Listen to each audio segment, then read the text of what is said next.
नमस्ते दोस्तों, कैसे आप सब लोग। उम्मीद करती हूँ आप लोग बहुत अच्छे होंगे। मैं रमा आर्या फिर से आप लोगों का अपने YouTube channel India's beauty and culture में बहुत बहुत स्वागत करती हूँ। दोस्तों, पहले तो मुझे माफ करना क्योंकि आजकल जो वीडियो है मैं थोड़ा लेट डाल रही हूँ। मैं थोड़ा व्यस्त हूँ। जैसे मेरी व्यस्तता कम होगी तो मैं बस एक दिन के इंटरवल पे वीडियो डाला करूंगी। तो ये जो आज की वीडियो है ये रिकमेंडेड वीडियो है। मेरी एक व्यूअर है जिन्होंने मुझे रिक्वेस्ट की थी इस वीडियो को बनाने के लिए। आप उन्हीं के शब्दों में सुनिए कि उनके भाई की क्या प्रॉब्लम है। दी, मेरे भाई को जो 17 साल का है उसे छींकें बहुत आती है, लगातार 5-6 बार छींकें आती रहती हैं और उसे हमेशा जुकाम रहता है। हर तरह का इलाज होम्योपैथी, एलोपैथी, आयुर्वेदिक करा लिया लेकिन किसी से भी उसे कोई आराम नहीं मिला। इस वजह से उसे कोई ठंडी चीज भी हम लोग नहीं दे पाते। वो ठंडी चीज नहीं खा पाता, ना दूध, ना दही, ना कोई फ्रूट। प्लीज दी, आप कुछ उपाय बताइए। घर में उसको लेकर सब चिंतित रहते हैं और आप एक ऑनेस्ट और सच्ची यूट्यूबर हैं। हाईली रिक्वेस्टेड ये वीडियो है। थैंक यू सो मच कि आपने मुझ पे इतना भरोसा किया। आप मुझे इतना ऑनेस्ट और सच्चा यूट्यूबर मानते हैं। तो ये जो प्रॉब्लम आपने अपने भाई की बताई, ये बहुत सारे व्यूअर हैं जो इस वीडियो के टाइटल को देख के आए होंगे। मेरा डॉगी बहुत परेशान करता है। शिरो, चलो भाग। बहुत सारे लोग इसको फेस करते रहते हैं। इस प्रॉब्लम का मैं अपना पर्सनल अनुभव शेयर करूंगी आप लोगों के साथ। बरसों पुरानी ये बात है कि मेरी जो तबीयत है वो लगातार इसी तरह की रहती थी। मुझे हमेशा ही खांसी बनी रहती थी। अगर मैं फ्रिज का थोड़ा सा भी ठंडा खा लिया तो खांसी, नहीं भी खाया मतलब ऐसे ही नॉर्मली मुझे दिन भर में कई बार खांसी उठती थी, धसक चढ़ी रहती थी। ऐसा लगता था गले में कुछ अटका हुआ है, कोई फांस सी है। हर वक्त मुझे खांसी उठती रहती थी। बहुत सारा मैंने इलाज कराने की कोशिश की। पहले छोटे मोटे नुस्खे घर पे किए, आयुर्वेदिक और एलोपैथी मैंने कफ सिरप यूज किए। पहले अपने लेवल पे मैंने अपना इलाज करने की कोशिश की कि चलो खांसी तो है, और लेकिन साथ ही साथ मुझे क्या हो रहा था, मुझे खुद से फील नहीं होता था कि भाई मेरे अंदर वीकनेस है, पर हर महीने मेरी एक बार मुझे फीवर जरूर आ जाता था। थोड़ा बहुत फीवर आया, 1-2 दिन रहा और फिर ठीक हो गई और मुझे लगातार खांसी बनी रहती थी। हमारे एक डॉक्टर हैं, एलोपैथी है वो, और फैमिली डॉक्टर हैं। मुझे उन पे काफी विश्वास है तो मुझे उनके पास ले जाया गया। उन्होंने मेरे फैमिली को बताया कि इसका इम्यून सिस्टम बहुत कमजोर है और ये शहर में सरवाइव नहीं कर पाएगी क्योंकि ये गांव में पली बड़ी है। वहां जो आबो हवा होती है, जो वहां का एटमॉस्फेयर है वो बिल्कुल क्लीन है और दिल्ली का बहुत ज्यादा पॉल्यूटेड। तो पॉल्यूशन में रहने से इसके साथ ये प्रॉब्लम हो गई है कि ये लगातार इसको खांसी आती है या छींक आती है या इसको फीवर बन जाता है बीच बीच में। तो उन्होंने अपना इलाज चलाया, काफी उन्होंने मुझे दवाइयां दी और मेरी खांसी को दबाने की कोशिश की कि मेरी खांसी किसी तरह से ठीक हो जाए। तो मुझे उस ट्रीटमेंट से भी कोई खास फर्क नहीं लगा कि कभी हो गई ठीक हो गई, वरना तो मुझे लगातार हफ्तों महीनों तक खांसी रहती थी। और इस दौरान फ्रिज का ठंडा खाना या फ्रिज का ठंडा पानी पीना या दही खाना या आइसक्रीम खाना, कोल्ड ड्रिंक, ये सब तो मेरे लिए बिल्कुल जहर हो जाता था। अब जब मुझे वहां से असर नहीं हुआ तो हमारे यहीं पे ही एक बहुत बड़ा गवर्नमेंट का नेचुरोपैथी का सेंटर है, बहुत बड़ी बिल्डिंग है। वहां पर प्राकृतिक चिकित्सा के लिए अनुसंधान होते रहते हैं। तो बेसिकली वो प्राकृतिक चिकित्सा का अनुसंधान केंद्र है। तो वहां मैं ओपीडी में गई। जो मैंने कंडीशन अपनी वहां बताई कि लगातार मुझे खांसी रहती है और मैं कोई ठंडी चीज नहीं खा सकती हूँ और मुझे महीने में एक बार या 2 महीने में एक बार फीवर जरूर आता है, और मैंने कौन सी दवाइयां अभी तक ले ली हैं, आयुर्वेद की, एलोपैथी की, वो सब मैंने उन्हें बताया। तो उन्होंने मुझे सारी बातें जानने के बाद एक सेंटेंस बोला कि आप तनाव में रहते हो। मैंने कहा, अब सीधा सीधा तो कोई कभी मानता ही नहीं है। मैंने कहा नहीं, मैं तो बिल्कुल खुश हूं, मैं तो बहुत मजे में हूं, सब कुछ बहुत अच्छा चल रहा है। तो उन्होंने बिल्कुल प्लेन फेस किए रखा और एकदम स्ट्रेट मेरी आंख में आंख डाल के बोला, मैडम आप तनाव में रहते हो, इस वजह से आपका इम्यून सिस्टम बहुत कमजोर हो गया है और जिस वजह से आपको लगातार ये जो बुखार, खांसी और आप जो ठंडी चीजें बर्दाश्त नहीं कर पाते हो, ये उस वजह से है। और तनाव एक छोटा मोटा तनाव नहीं है, नेक्स्ट लेवल का आपका तनाव है। उसके बाद मैं शांत हो गई। उन्होंने मुझे कुछ चीजें बताई और मैंने वो करने स्टार्ट की और फर्क तभी भी नहीं लगा, क्योंकि जो दवाइयां होती हैं वो सिर्फ हमारी बॉडी को हील करती है। दिमाग को शांत करने के लिए या तनाव कम करने के लिए उन्होंने मुझे कुछ नहीं बताया, क्योंकि मैं वहां गई ही एक बार थी और उन्होंने जो जो मुझे चीजें बताई वो मैंने की, लेकिन मुझे फर्क बिल्कुल नहीं लगा।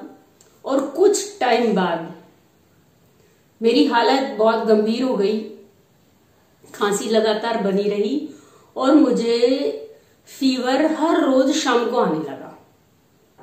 हर रोज शाम को जब मुझे फीवर आ जाता था, दिन भर मैं ठीक रहती थी, घर में काम वाम करती थी, शाम को भी करती थी काम, लेकिन शाम को थकान होके हर रोज मुझे फीवर आने लगा। तो जो पहले डॉक्टर है हमारे फैमिली डॉक्टर, उनके पास गए और उन्होंने मुझे यहाँ पे एक इंजेक्शन लगाया और एक ऐसे गोला सा कुछ बनाया फैन से, और मेरे हस्बैंड को धीरे से उन्होंने कहा कि मुझे पूरा डाउट है कि इनको टीबी हो गई है। टीबी सुनते ही मेरे होश उड़ गए एकदम कि ऐसा नहीं हो सकता, खांसी तो है, ये टीबी थोड़ी हो गई। तो हालांकि उन्होंने मेरा दिल रखने के लिए कि मुझे धक्का ना लगे और मुझे बुरी ना लगे ये चीज, उन्होंने मुझे कहा कि आपके लंग्स में पानी भर गया है और हमें इसका इलाज करना पड़ेगा और ये थोड़ा ज्यादा दिन चलेगा, तो आप घबराना नहीं।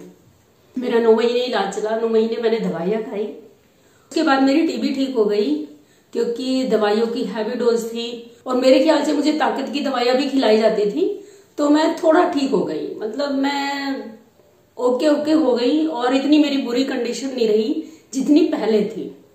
अब ऐसे ही चढ़ाव उतराव मेरे स्वास्थ्य में आते रहे और बहुत ज्यादा मेरी सीरियस कंडीशन कभी भी नहीं हुई। अब टर्निंग पॉइंट आया ये कि मैं सेकेंड टाइम प्रेग्नेंट हुई, तो मुझे बहुत फिक्र हुई कि मैं इतनी वीक हूं बॉडी से, मुझे लगातार खांसी रहती है और मुझे इतनी वीकनेस है तो मेरा बच्चा भी वीक होगा। मैंने अपनी डाइट में कुछ चीजें खुद से अपने दिल से चेंज की। सबसे पहले मैंने स्टार्ट किया सुबह और रात को दूध पीना, जो कि मैंने छोड़ दिया था।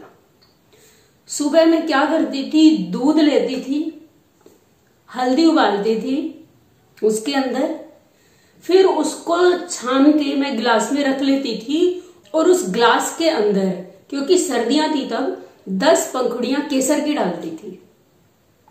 साथ में लेती थी मैं एक बिल्कुल भर के चम्मच, एकदम बिल्कुल बहुत ऊपर तक भर के चम्मच च्यवनप्राश।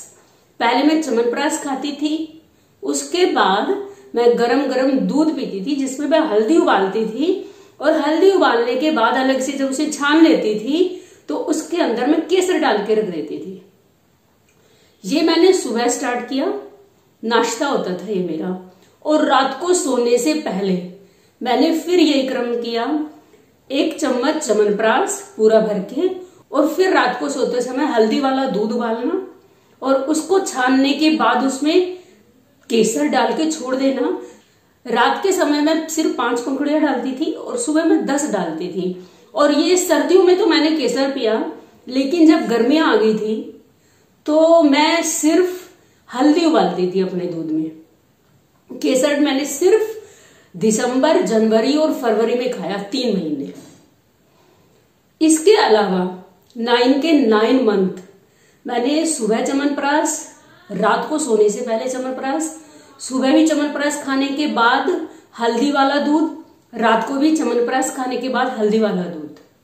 मेरी सबसे फर्स्ट और सबसे लास्ट डाइट में मैंने ये शामिल किया। इसके बाद मुझे नहीं पता कि मेरी खांसी कहाँ चली गई, मेरे शरीर की कमजोरी कहाँ चली गई, जो मेरी बैक ये दुखने लगता था, मेरा ये दुखने लगता था हिस्सा। जब मैं घर में काम वाम खत्म करके बैठती थी रिलैक्स होके, तो ये हिस्सा बड़ा दर्द कर रहा होता था, गर्दन दर्द कर रही होती थी, तो मुझे नहीं पता कि कहाँ चला गया। साथ ही साथ जो सबसे बड़ी चीज मैंने की, आप ये नोटिस करना जरूर,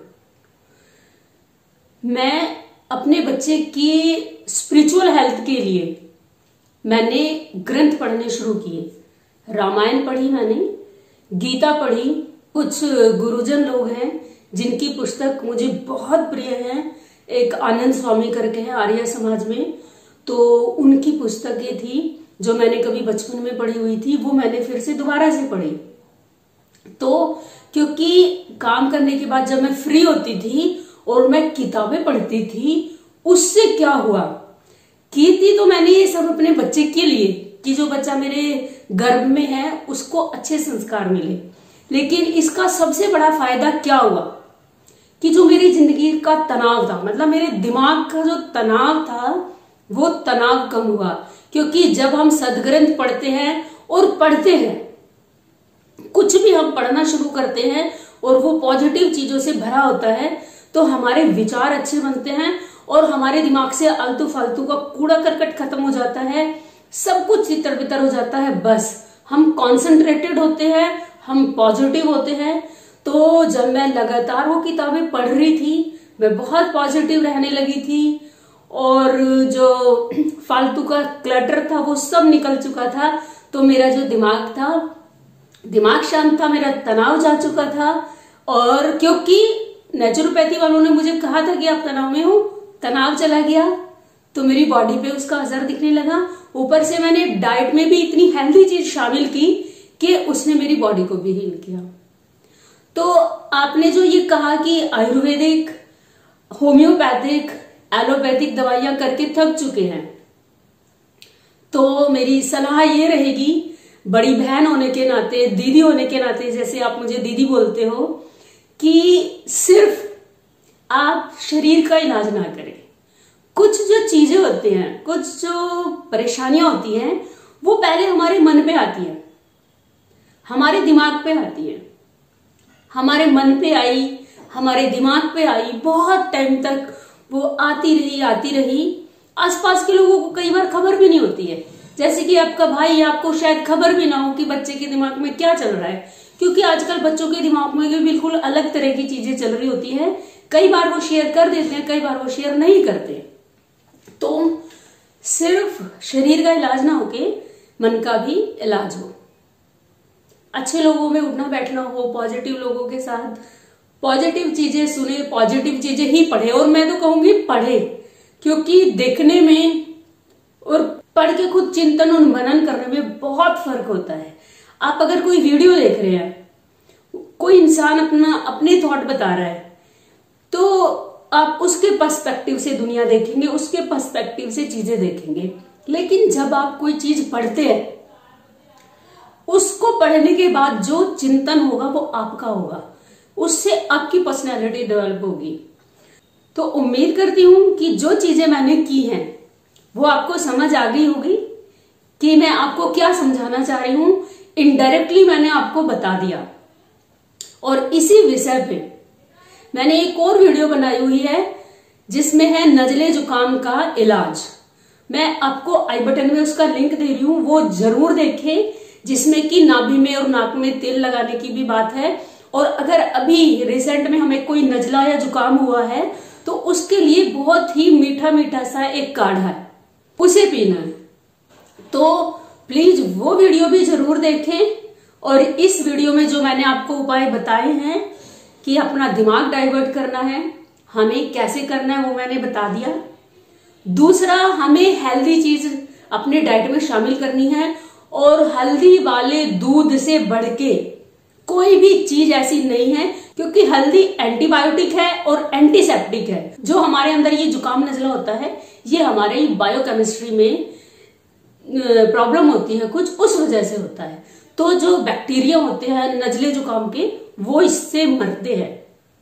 तो हल्दी वाला दूध, और अभी सर्दियां आ रही है, दिसंबर, जनवरी और फरवरी, इसी तरह से दूध पीजिए जैसे मैंने आपको अपनी वीडियो में बताया। साथ ही जो आई बटन में वीडियो है उसके भी आपको उपाय करने हैं। आप दोनों वीडियो के उपाय कीजिए और हफ्ते भर में ही आपको पता चल जाएगा कि ये कितनी गजब की चीज है। जो बरसों हो गए थे जिसको खांसी को झेलते झेलते, नजले जुकाम को झेलते झेलते, उसका असर अब खत्म होने लगा है। और धीरे धीरे धीरे जैसे जैसे दिन गुजरेंगे, क्योंकि जो देसी नुस्खे होते हैं 7 दिन, 21 दिन, 42 दिन, इस तरह से इनका एक टाइम पीरियड होता है जिसमें अपना पूरा असर दिखाते हैं। 42 डेज होते होते ये चीजें अपना असर दिखाना शुरू कर देंगी आपको पूरा कंप्लीट। उम्मीद करती हूँ जिस उम्मीद से आपने मुझसे ये वीडियो बनवाई है, उस उम्मीद पे मैं आपको खरी उतरी हूँ। ये वीडियो आपको पसंद आई होगी। अगर वीडियो आपको अच्छी लगी है तो प्लीज लाइक जरूर करें। चैनल पे अगर नए आए हैं तो चैनल को सब्सक्राइब करके बेल बटन जरूर दबा देना। कमेंट बॉक्स में मुझे सजेस्ट करना कि आपको किस टॉपिक पे वीडियो चाहिए, चाहे लेट बने, बनेगी जरूर। इस बात से बिल्कुल बेफिक्र रहिए। और ये वीडियो आपको कैसी लगी ये भी मुझे जरूर बताना। मिलती हूँ किसी नई वीडियो में किसी नई इंफॉर्मेशन के साथ। तब तक के लिए आप मस्त रहिए, स्वस्थ रहिए, खुश रहिए। Bye bye.